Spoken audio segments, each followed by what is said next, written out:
오늘 오후 예배에 나오신 우리 사랑하는 성도님들을 주님의 이름으로 축복합니다. 자, 제가 한 가지 좀 질문을 드려보겠습니다. 예수님의 제자가 전부 몇 명이었죠? 12명이었습니다. 그 중에 한 명이 예수님을 배반했습니다. 누구죠? 가롯 유다입니다. 그럼 예수님의 제자가 몇 명 남았습니까? 11명 남았습니다. 11명의 제자 중에 첫 번째로 순교한 제자가 누굽니까? 아유, 갑자기 소리가 조용해졌어요. 야고보예요.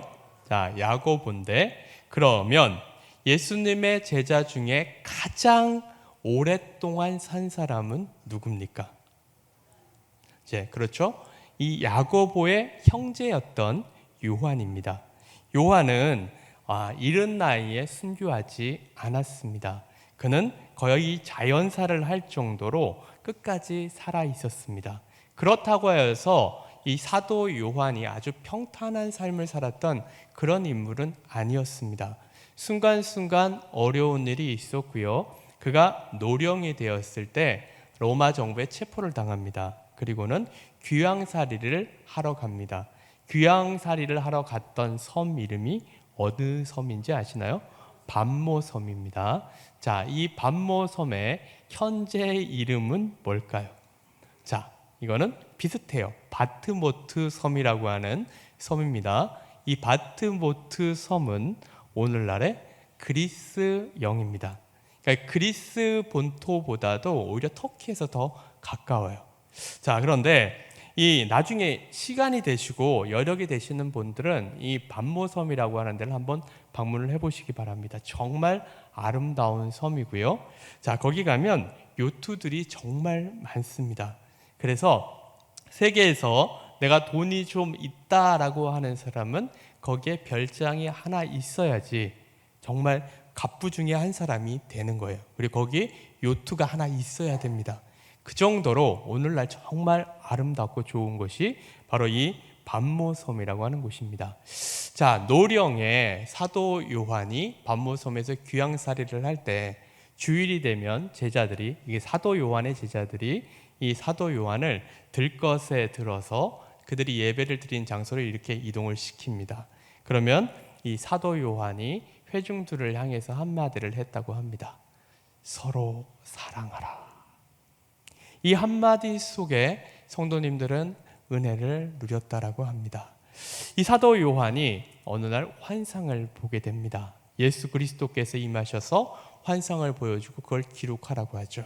자, 그것을 기록해 놓은 게 뭐죠? 우리가 잘 알고 있다시피 요한계시록입니다. 특별히 요한계시록 2장과 3장에는 소아시아에 있는 7교회에 편지를 써서 보내라라고 하는 예수님의 명령이 이어지게 됩니다. 사도 요한은 그 예수님의 명령에 따라서 아시아에 있는 7교회에 편지를 써서 보냅니다. 자, 첫 번째 교회가 어디죠? 에베소, 두 번째 서머나, 세 번째 두아디라, 그 다음에 네 번째 버가모, 다섯 번째 사대, 여섯 번째 빌라델피아, 일곱 번째 라오디게아. 자, 몰라도 돼요. 자, 어쨌든 그런데 자, 오늘 본문에 나오는 이 빌라델피아 교회는 몇 번째 교회라고요? 아까 쭉 순서대로 해봤더니 여섯 번째 교회입니다.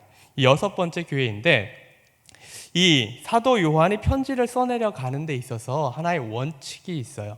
첫 번째는 편지를 보내라고 한 이에 대해서 소개를 합니다. 예수님이 어떤 분이신가에 대해서 소개를 하고요. 그 후에는 칭찬할 부분들을 칭찬합니다.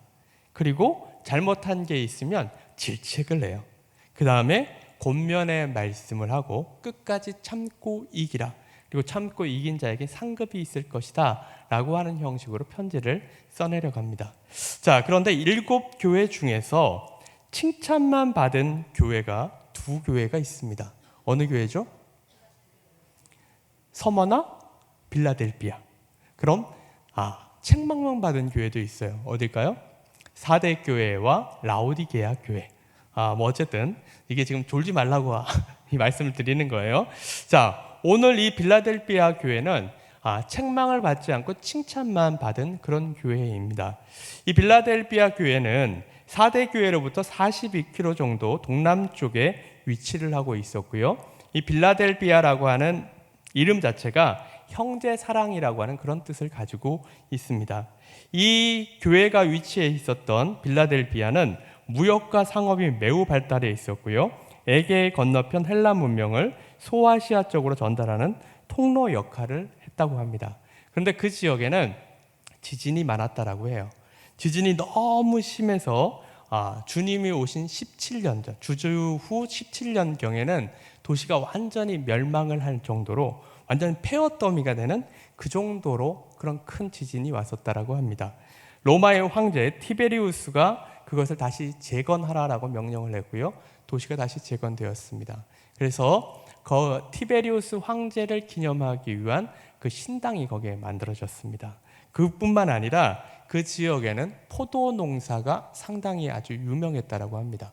포도 농사가 있으면 또 뭐가 있을까요? 포도주가 있겠죠. 자, 오늘날에 바카스라고 하는 이름 들어보셨죠? 이 바카스라고 하는 게 술의 신을 의미합니다. 자, 바카스 신전이 거기에 있었고요. 또 수많은 신전들이 그곳에 있었습니다. 그래서 그곳 이름이 소아테네라 불릴 정도로 우상 숭배가 상당히 극심했던 그런 곳이었습니다. 또 그곳에는 유대인의 회당이 있었습니다. 유대인의 회당이 있어서 이 유대인들은 당시에도 뭘 잡고 있었냐면 돈을 잡고 있었어요. 그렇기 때문에 돈을 잡고 있고 인맥을 잡고 있었기 때문에 유대인들이 힘이 있었습니다. 이 유대인들이 예수 그리스도를 믿는 그리스도인들을 핍박을 했던 거예요. 그래서 이 빌라델비아 지역에서 예수님을 믿는다는 것은 절대로 쉬운 일이 아니었습니다. 얼마 전에 큰 태풍이 왔다 갔어요. 그리고 부산에 큰 산사태가 일어났었습니다. 자, 그래서 몇 명이 죽었냐면 상당히 4명인가가 죽었어요. 자, 근데 그 산사태는 아주 작은 지역만 이렇게 덮쳤는데, 근데 이 빌라델비아 지역은 이런 소규모로 오는 게 아니라 지진이 온 거예요. 도시 전체가 다 흔들려 버리고 도시가 폐허가 돼 버리고, 그래서 그것을 다시 황제의 명령에 의해서 다시 만들었기 때문에 특별히 황제 숭배가 극심했던 그런 지역이었습니다. 교회를 다니는 대다수의 사람들은 가장 도시의 하층민들이었습니다. 힘도 없는 노예들이거나 가장 극빈층들이었습니다. 어떤 힘이나 영향력도 없는 교회, 그 교회가 바로 빌라델비아 교회였습니다.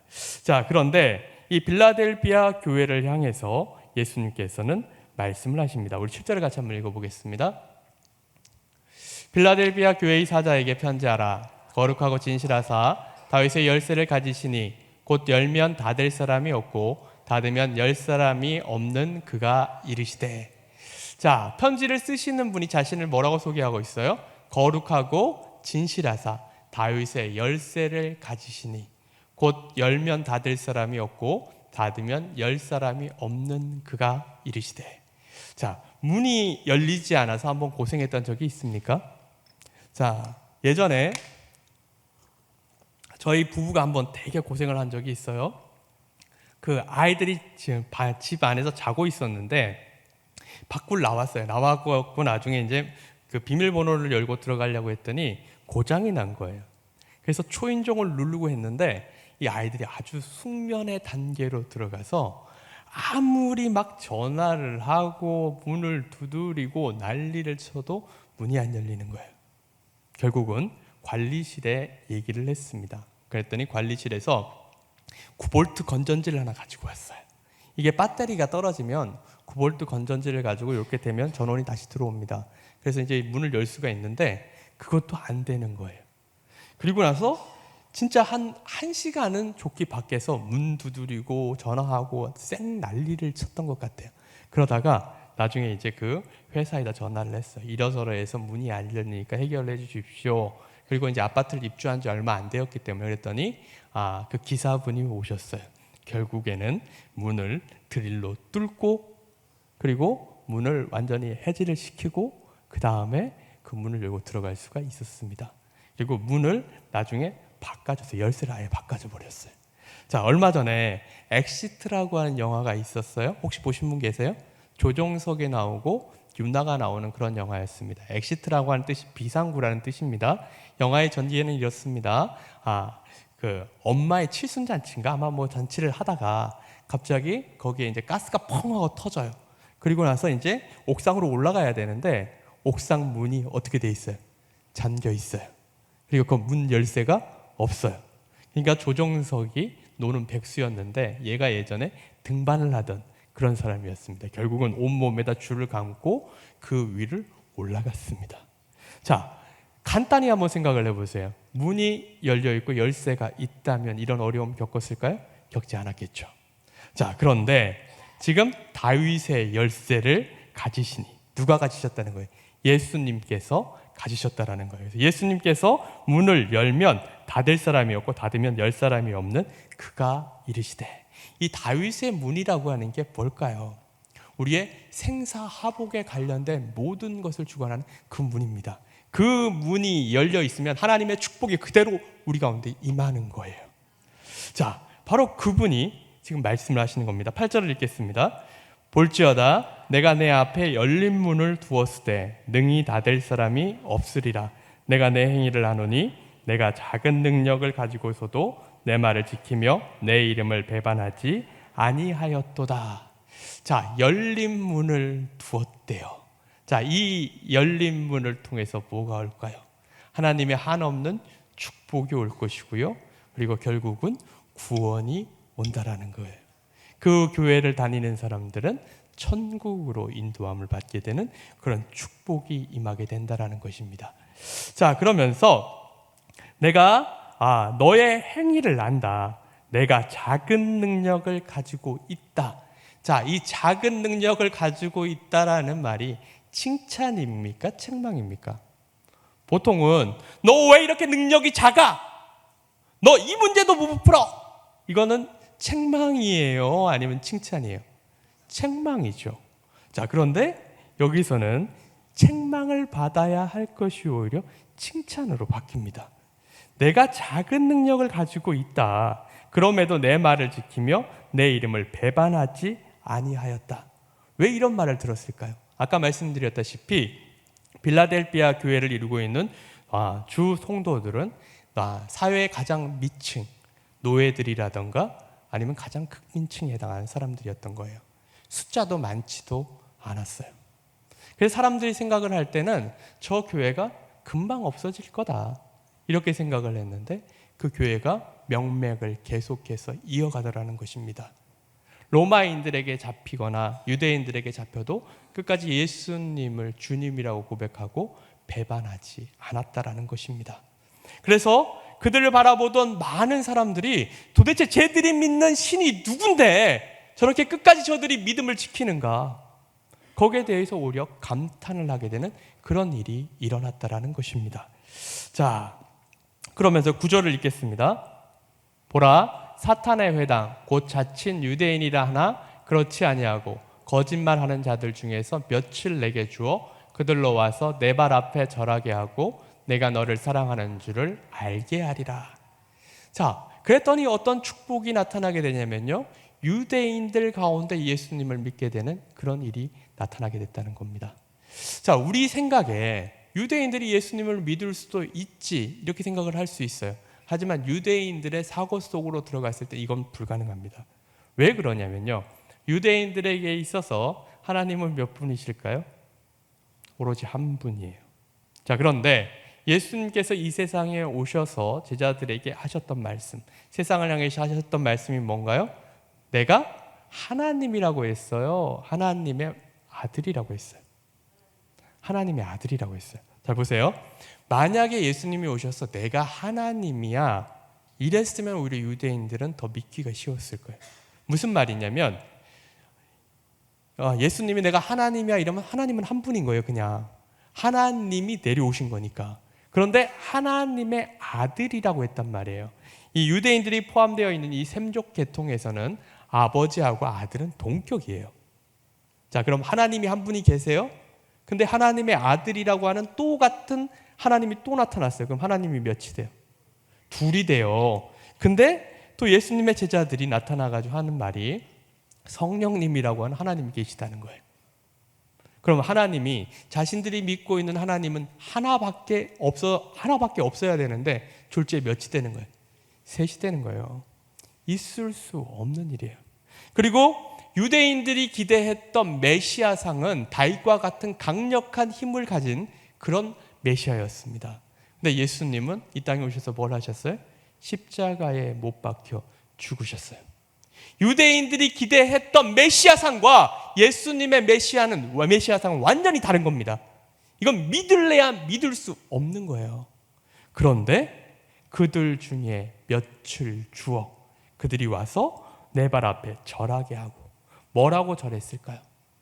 당신들이 믿는 하나님이 진짜 하나님입니다. 당신들이 믿고 있는 예수님이 정말 하나님의 아들이십니다. 그분은 하나님의 아들이시고 우리의 그리스도이시며 진정한 우리를 다스릴 주님이십니다. 내가 이제는 당신들이 믿는 그 예수님을 믿겠습니다. 이러면서 와서 절했다는 거예요. 이 소식이 유대인들에게 퍼져가게 됐겠죠. 엄청난 파급력을 일으키게 되는 거예요. 오늘날은 그냥 예수님 믿으면 믿는 거예요. 하지만 이때는 예수님 믿는다고 하면 죽는 거예요. 내가 가지고 있던 모든 것, 재산이고 권리고 모든 것 다 포기해야 돼요. 가족까지도 포기해야 돼요. 근데 와서 엎드리고 난 예수님 믿겠습니다. 이런 사람들이 나왔다라는 거예요. 이유가 무엇입니까? 10절을 같이 읽겠습니다. 내가 나의 인내의 말씀을 지켰은즉 내가 또한 너를 지켜 시험의 때를 면하게 하리니 이는 장차 온 세상에 임하여 땅에 거하는 자들을 시험할 때라. 너희들이 인내의 말씀을 지켰다라는 겁니다. 예수 그리스도를 믿다 보면 때로는 알 수 없는, 특별히 내가 뭘 잘못하지 않았는데 핍박을 당할 때 있어요. 곤란을 당할 때가 있다라는 겁니다. 오늘 이승윤 목사님 말씀해 주신 것처럼 내 마음이다. 하나님의 주권이라는 거죠. 하나님의 주권으로 내 마음이야. 그러니까 너희들이 이런 어려움도 감수해야 돼. 이런 때가 온다는 말이에요. 근데 돌아놓고 봤을 때는 그게 하나님의 심술이 아니에요. 돌아놓고 봤을 때는 그건 하나님의 축복입니다. 이승윤 목사님이 잠깐 말씀하셨던 것처럼 김구리 전도사님 아버지가 아프셔서 정말 너무도 마음이 아프고 힘들었어요. 근데 시간이 지나놓고 뒤돌아보니 어땠어요? 그건 하나님의 축복이었어요. 거기에 방문했던 사람들이 조금씩 헌금을 했고 결국은 그 빚을, 못 갚았던 빚을 어떻게 됐어요? 다 갚아버렸어요. 그리고 아버지 여전히 살아계시고 그 아버지가 살아있는 걸 보면서 교인들은 어떤 생각할까요? 하나님이 살아계시는 거라는 생각하게 되겠죠. 자, 그런 역사가 나타난다는 겁니다. 근데 그 과정을 정말 하나하나 겪는 건 절대 쉽지가 않아요.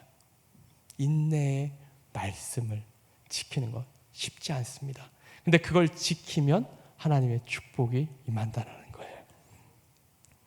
자, 성경에도 보게 되면 작은 능력을 가지고 하나님의 말씀을 끝까지 배반하지 않고 하나님을 믿는 사람답게 살아갔던 인물들이 나옵니다. 자, 이런 인물 누가 있을까 좀 생각을 해봤어요. 근데 처음에 떠올랐던 인물이 다윗입니다. 그런데 제가 다시 생각을 해보니까 다윗은 우리하고는 별로 상관이 없는 그런 인물인 것 같아요. 처음에 골리앗을 이길 때는 물론 그는 연약한 사람이었습니다. 하지만 뒤로 가면 갈수록 그는 왕까지 됐던 사람이에요. 그래서 일단은 다윗은 제쳐놨습니다. 그러면 정말 나약하고 힘도 없지만 하나님의 말씀을 지키고 사람들에게 모범을 보인 자가 누가 있을까 찾다가 이런 사람을 하나 찾았습니다. 열왕기하 5장 1절에서 3절입니다. 아람 왕의 군대 장관 나아만은 그의 주인 앞에서 크고 존귀한 자니 이는 여호와께서 전에 그에게 아람을 구원하게 하셨습니다. 그는 큰 용사이나 나병 환자더라. 전에 아람 사람이 떼를 지어 나가서 이스라엘 땅에서 어린 소녀 하나를 잡음에 그가 나아만의 아내에게 수종들더니 그의 여주인에게 이르되 우리 주인이 사마리아에 계신 선지자 앞에 계셨으면 좋겠나이다. 그가 그 병을 고치리이다 하는지라. 자, 아람이라고 하는 나라, 당시 이 팔레스타인의 패권을 잡고 있었던 나라입니다. 자, 성경 구약도 뭐로 써여진지 아세요? 아람어로 써 있어요. 그러니까 아람이라고 하는 나라가 그 지역을 다 장악하고 있었어요. 근데 그 아람에 군대 장관 나아만이라고 하는 사람이 있었습니다. 그런데 크고 존귀한 자인데 무슨 병에 걸렸어요? 문둥병에 걸렸어요. 근데 그 집에 어린 소녀가 하나 있었습니다. 이스라엘 유대인이었어요. 자, 이 어린 소녀가 전쟁의 포로로 잡혀왔으니 얼마나 힘들었겠어요. 아마도 부모가 죽는 장면을 목격했을 수도 있습니다. 아니면 부모와 떨어져서 정말 아주 너무도 힘든 고난의 나라를 이겨냈던 그런 소녀일 거예요. 그런 소녀가 어느 날 나아만의 그 문둥병을 보고 나아만의 아내에게 가서 이렇게 이야기를 합니다. 우리 주인이 사마리아에 계신 선지자 앞에 계셨으면 좋겠나이다. 그가 그 나병을 고치리이다. 자, 이렇게 얘기를 하게 됐고 결국 이 말이 나아만에게 들어가게 되죠. 나아만이 어떻게 합니까? 왕에게 조서를 얻어서 이스라엘 왕에게 갑니다.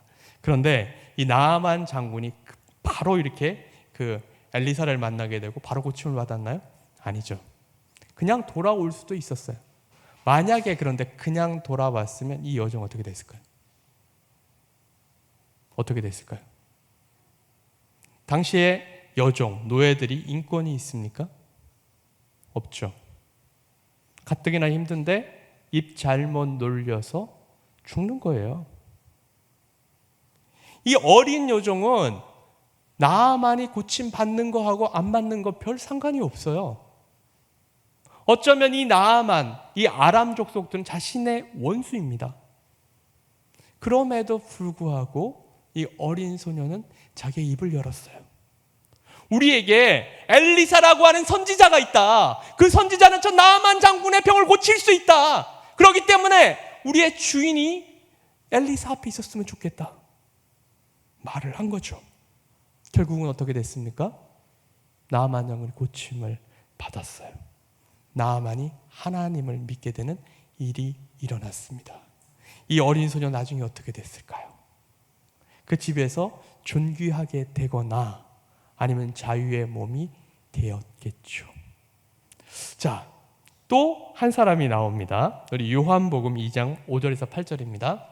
그의 어머니가 하인들에게 이르되 너희에게 무슨 말씀을 하시든지 그대로 하라 하니라. 거기에 유대인의 정결 예식을 따라 두세 통 드는 돌 항아리 6이 놓였는지라. 예수께서 그들에게 이르시되 항아리에 물을 채우라 하신즉 아기까지 채우니 이제는 떠서 연회장에 갖다 주라 하심에 갖다 주었더니. 자, 이게 이 사건이 어디서 일어난 사건입니까? 가나의 혼인잔치에서 일어난 사건입니다. 자, 혼인잔치를 하는데 뭐가 떨어졌어요? 포도주가 떨어졌어요. 오늘날 뭐 우리 혼인잔치에서 포도주 떨어지면 별 문제될 게 없죠. 근데 이 사람들에게 있어서 포도주는 물이에요. 이게 떨어지면 완전히 그 잔치가 낭패를 겪게 되는 겁니다. 이를테면 혼인잔치를 했어요. 결혼식을 했는데 음식이 3분의 1도 안 먹었는데 떨어졌다고 생각해 보세요. 우리 대강교회 성도님들은 안 그래요. 근데 다른 교회 분들은 이렇게 얘기를 들어보면 그 결혼식이 갔다 와가지고 결혼식이 좋고 안 좋고를 판단하는 기준이 있어요. 그게 뭐예요? 음식이 맛있느냐, 맛이 없느냐. 이게 되게 중요해요. 제가 예전에 익산이라고 하는 곳에 살았는데 그 교회 성도님들 모시고 나오면 진짜 힘들었어요. 왜냐하면 이게 전라도, 전주, 군산, 익산은 음식이 맛있기로 유명한 곳입니다. 그래서 밖에 나와가지고 웬만한 데 가가지고 밥을 먹고 나서 먹을 만하네 이러면 성공한 거예요. 자, 그런데 음식이 맛이 없는 것도 아니고 음식이 완전히 떨어졌다? 폭동이 일어나요. 지금 이 상황인 거예요. 예수님의 어머니가 예수님께 이야기를 하죠. 포도주가 떨어졌다. 그때 예수님 뭐라고 합니까? 여자여, 나와 무슨 상관이니까. 근데 예수님의 어머니는 끝까지 포기하지 않고 하인들을 불러 모읍니다. 그리고는 저 예수라고 하는 자가 무슨 말을 시키든지 그대로 하라. 그랬더니 예수님께서 돌 항아리에다가 물을 떠다 담으라는 거예요. 이 돌 항아리의 용도는 뭐냐면 바깥에 나갔다 온 사람의 발을 씻는 그 물입니다. 그러니까 이 물은 깨끗한 물이에요? 안 깨끗한 물이에요? 깨끗하겠어요? 안 깨끗하겠어요? 먹는 물이 아니라 발 씻는 물이라니까요. 좋은 물일 수가 없죠. 오늘날은 그냥 수도꼭지 틀면 물이 콸콸콸콸 나오지만 그때 특히 중동 지역에서는 물이 귀한 지역이에요. 그러니까 설거지하고 뭐하고 막 이랬던 물을 담아놓는 거예요. 그럼 나중에 한번 휙 저으면 밑에 있는 건더기가 막 올라오는 그런 물이에요. 상상이 되시죠? 자, 그 물을 갖다가 거기다가 부었어요. 종들이 처음에 시키니까 갖다 붓는 건 부을 수 있어요. 근데 나중에 갖다 줘라. 이거 갖다 줘야 돼요, 말아야 돼요? 상식적으로 생각을 해보세요. 이 종들이 이게 지금 물이 포도주로 바뀌었으니 망정이지, 만약에 안 바뀌었으면 어떻게 되는 거예요? 지금 예수님의 어머니가 이 혼인잔치에서 어떤 이게 물을 떠다 줘라, 포도주를 갖다 줘라 말아 할 권리가 있어요, 없어요? 없어요. 예수님이 가서 그 물을 갖다 붓고 포도주 갖다 줘라 할 능력이 있어요, 없어요? 없어요. 남이에요, 여기서. 그런데 그 예수님의 말을 듣고 갖다 물을 채워놓고 나중에 포도주가 됐으니 떠다 줘라? 갖다 줘야 돼요, 말아야 돼요? 이게 포도주로 바뀌면 본전입니다. 별 칭찬받을 것도 없어요. 근데 그냥 맹물을 갖다 먹이면 사람들이 뭐라고 할까요? 너 나 물 먹이냐? 이렇게 되는 거예요. 그러면서 너 주인 나오라 그래! 난리가 나는 거죠. 노예로서는 생명을 부지할 수 없는 그런 상황입니다. 그럼에도 불구하고 예수님의 말씀대로 했어요, 안 했어요? 했어요. 그랬더니 예수님께서 이루신 기적을 눈앞에서 목도하게 되었다라는 것입니다. 작은 능력을 가지고 인내의 말씀을 지킨 거죠. 자, 또 나와요. 요한복음 9장 30절에서 33절입니다. 그 사람이 대답하여 이르되 이상하다. 이 사람이 내 눈을 뜨게 하였을 때 당신들은 그가 어디서 왔는지 알지 못하는도다. 하나님이 죄인의 말을 듣지 아니하시고 경건하여 그의 뜻대로 행하는 자의 말을 들으시는 줄을 우리가 아나이다. 창세 이후로 맹인으로 난 자의 눈을 뜨게 하였다 함을 듣지 못하였으니 이 사람이 하나님께로부터 오지 아니하였으면 아무 일도 할 수 없으리라. 예수님의 제자들이 갑자기 예수님께 와서 이야기를 하죠. 저 앞을 보지 못하는 사람이 누구 때문에 저렇게 됐습니까? 저 사람 죄입니까? 아니면 저 사람의 부모 죄입니까? 그래서 예수님께서 뭐라고 하세요? 저 사람의 죄도 아니고 하나님의 영광을 나타내기 위함이다. 그러면서 그 사람에게 진흙에다가 침을 뱉어요. 그리고 눈에다가 이렇게 싹싹 바릅니다. 그리고는 어떻게 합니까? 가서 씻으라. 그래서 씻었던 데가 어디냐면 바로 실로암 못이에요. 자, 씻고 왔더니 사람들이 난리가 난 거예요. 저 사람이 구걸하던 그 사람이냐 아니냐, 그걸 놓고 막 난리가 나요. 그리고 나서 그 사람한테 묻습니다. 너 어떻게 눈 떴냐? 그랬더니 하는 말이 예수라고 하는 자가 나에게 이렇게 하라고 했고 가서 실로암에서 씻고 오라고 해서 씻었더니 내가 눈이 떠졌다. 근데 그날이 무슨 날이었냐면 안식일이었어요. 그러니까 이 사람을 자꾸 계속 얘기를 하는 거예요. 그 사람을 너는 어떻게 생각하니? 정말 그 사람이 좋은 선지자라면 안식일을 범하지 않을까? 그 사람은 죄인이야, 죄인이야, 죄인이야. 부모를 불러다 놓고도 이 사람이 정말 나면서부터 앞을 보지 못한 자였느냐를 묻습니다. 그랬더니 부모가 이 사람이 다 큰 성인이니까 그 사람한테 물으세요. 왜냐하면 만약에 예수님을 그리스도라고 고백하는 자가 나오면 그 사람을 출교를 시켜버리기로 결의가 이미 되어 있었기 때문입니다. 이 한 종교를 믿는 유대인에게 있어서 출교를 당한다는 건 죽음을 의미해요. 그 사람을 출교하는 순간 그 사람은 사람이 아니에요. 죽여도 살인죄가 성립되지 않아요. 자, 이 사람이 근데 계속해서 이 사람에게 묻고 물어요. 그랬더니 나중에 이 사람이 뭐라고 얘기를 하냐면요. 이상하다. 이 사람이 내 눈을 뜨게 하였을 때 당신들은 그가 어디서 왔는지 알지 못하는도다. 하나님이 죄인의 말을 듣지 아니하시고 경건한 자의 말을 듣는 줄 내가 안다. 창세로부터 내가 이런 것을 본 적이 없다라고 하는 그 이야기를 하게 되죠. 자, 결국은 정말 지극히 나약한 자, 정말 지극히 작은 자가 예수님을 위하여서 인내의 말씀을 지키게 되었다라는 것입니다. 결국 예수님께서 그를 인정하게 되는 그런 역사가 나타나는 그런 일들이 일어났다라는 것입니다. 오늘 이 말씀을 통해서 예수님께서 우리에게 하신 말씀이 무엇일까요? 너희들이 연약하냐? 그럼에도 불구하고 나의 말을 굳건하게 지켜라. 요즘 고덕 그라시움이라고 하는 아파트가 입주를 시작하고 있습니다. 이게 총 53개 동이에요. 53개 동이고 이거는 뭐 웬만한 아파트들을 한 4군데 이상 모아놓은 그 정도입니다. 그러니까 첫날에 이사가 들어왔는데 뭐 100집이 들어왔다 그래요. 전도팀들이 갔던 곳이 한 60집 정도 됩니다. 금요일에는 전도팀이 갔던 데가 88집이에요. 그러니까 한 사람이 보통 8동에서 10동까지도 커버를 해야 되는 그런 상황이 벌어집니다.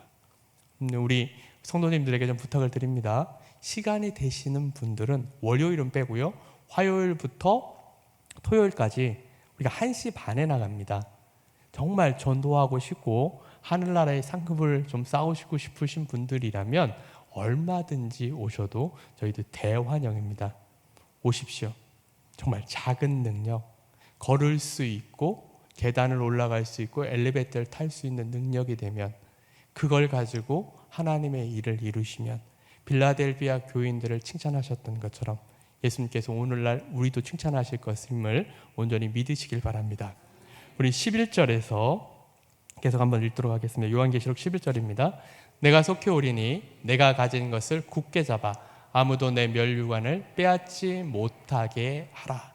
자, 이 말을 보세요. 예수님이 금방 오실 거라는 겁니다. 내가 가진 것을 굳게 잡으라. 이 말은 뭐냐면요, 언제든지 그거 뺏길 수 있다라는 거예요. 그렇기 때문에 내가 받은 그 멸류관을 빼앗지 않게 굳게 잡고 있으라는 것입니다. 12절 같이 읽겠습니다. 이기는 자는 내 하나님의 성전의 기둥이 되게 하리니 그가 결코 다시 나가지 아니하리라. 내가 하나님의 이름과 하나님의 성 곧 하늘에서 내 하나님께로부터 내려오는 새 예루살렘의 이름과 나의 새 이름을 그의 위에 기록하리라. 이기는 자에게는 하나님의 성전의 기둥이 되게 하겠다. 이 빌라델비아 교회 지금 이렇게 보게 되면요, 거기에 뭐만 남아있냐면 기둥 2개만 남아있어요. 지진이 하도 일어나가지고 딴 건 다 없어졌어요. 그러니까 그 교인들이 쉽게 알 수 있는 그것을 이게 제시를 하는 거죠. 그러니까 끝까지 천국에서 이름이 사라지지 않게 될 것이다. 너희들 끝까지 정말 천국 백성이 될 것이다 라고 하는 것을 이야기하는 것입니다. 13절 같이 읽겠습니다. 귀 있는 13절이요. 귀 있는 자는 성령이 교회들에게 하시는 말씀을 들을지어다. 자, 이 말씀을 예수님께서 오늘 우리들에게도 동일하게 하고 계십니다. 귀 있는 자들은 성령의 교회들에게 하시는 말씀을 들을지어다.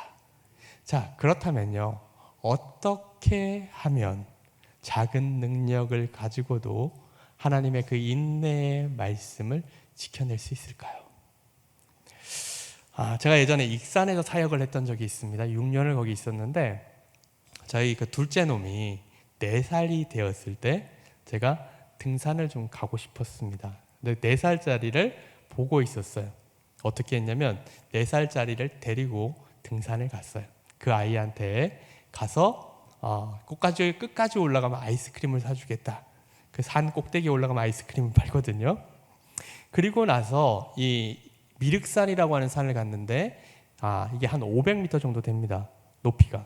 그러니까 만만한 산은 아니에요. 여기 지금 옆에 있는 검단산이랑 높이가 비슷합니다. 처음에는 한 몇백 미터 정도는 이 아이가 아이스크림 먹을 요량으로 따라갔어요. 좀 있더니 애가 하는 말이 아빠 힘들어. 자, 그 다음에 어떻게 했을까요? 목마를 태웠어요. 목마를 태우고 그리고 산을 올라갔어요. 그랬더니 그 산을 내려오시는 분들이 이렇게 얘기를 했습니다. 야, 너도 등산 왔냐? 그러면서 막 칭찬을 해줬어요. 그리고 정상까지 올라갔어요. 제가 예전에 힘이 좋았어요. 그 아이를 하나 업고 정상까지 올라가서 그 아이한테 아이스크림을 먹였어요. 그리고 내려왔어요. 자, 이 아이가 산에 갔다 왔어요? 안 갔다 왔어요? 갔다 왔어요. 어떻게 갔어요? 아빠한테 붙어 있었어요. 우리가 어떻게 작은 힘을 가지고 주님의 일을 이루어갈 수 있습니까? 성령님에게 붙어 있는 거예요. 그러면 내가 일을 한 거예요? 안 한 거예요? 한 거예요. 4살짜리지만 미륵산 올라갔다 왔어요. 근데 걔가 한 건 있어요? 없어요? 처음에 좀 걸어갔죠. 그리고 와서 아이스크림도 맛있게 먹었어요. 하지만 나머지는 제 목 위에 있었어요. 근데 사람들은 야, 너 대단하다. 그리고 그 애 머릿속에도 난 미륵산 올라갔다 왔다. 이게 되는 거예요. 성령께서 우리를 붙잡으시면 우리가 아무리 나약해도 우리를 통해서 하나님의 그 놀라운 역사가 일어날 수 있음을 온전히 기억하시길 바랍니다. 오늘 이 헌신 예배를 드리는 우리 재정부원들이 그리하실 수 있길 바라고요. 대강교회 성도님들 모두가 작은 능력을 가지고도 하나님께 크게 칭찬받는 교인들이 되시길 간절히 바랍니다. 우리 통성으로 같이 기도하길 원합니다.